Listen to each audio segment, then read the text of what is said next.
The last part of my talk, how I'm doing with the time, is about pomegranate.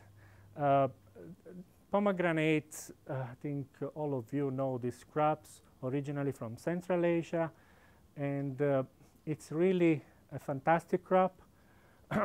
You can see here some of the diversity. I wanted to spend a few words about a very nice collection of pomegranate. It's the biggest collection in the world. Is held in Garigala, a city in Turkmenistan.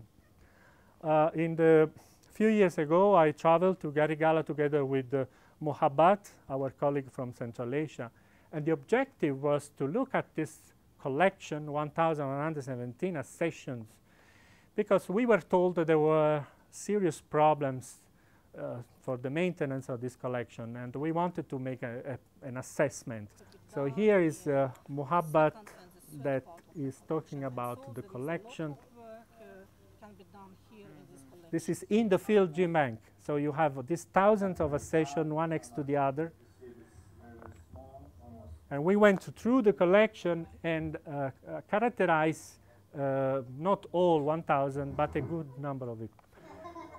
So I'm just saying I've never eaten so many pomegranates in my life.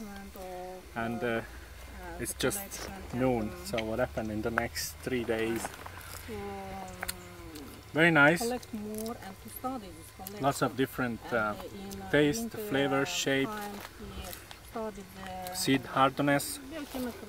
Some are very hard, some are, the seed is very, very small, almost non-existent. I have to spit, otherwise tonight I've got trouble.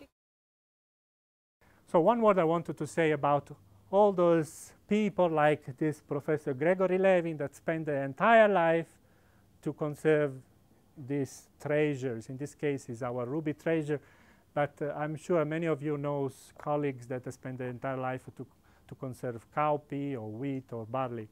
Now the interesting story, and this is related also to being able to, how should I say, to touch the heart of people, is about this gentleman.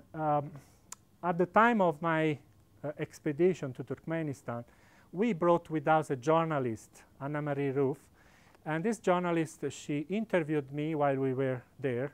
This interview was broadcasted in the US in a famous radio station, and among the listeners of this program, there was a lady, Barbara, from California, and this lady was really touched by this interview because we were describing that this collection, which was established by Vavilov in the early 20s, was running down and accessions were being destroyed. There was no water, no facility at all, and so on.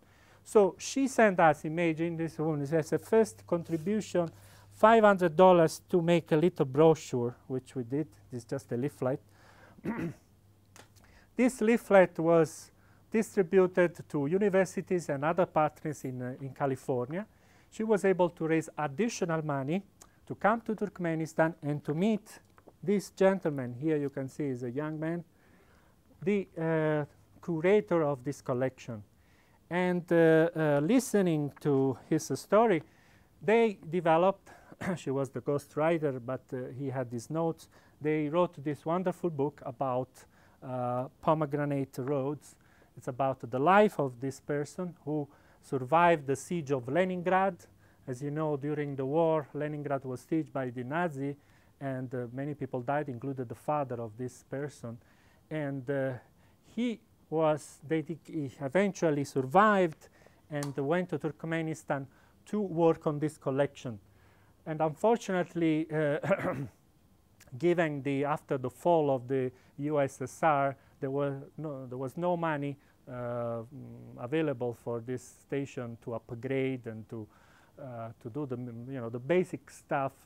And we developed a proposal for supporting this collection, not just pomegranate, but also other crops that are maintained here, and we give it to the trust.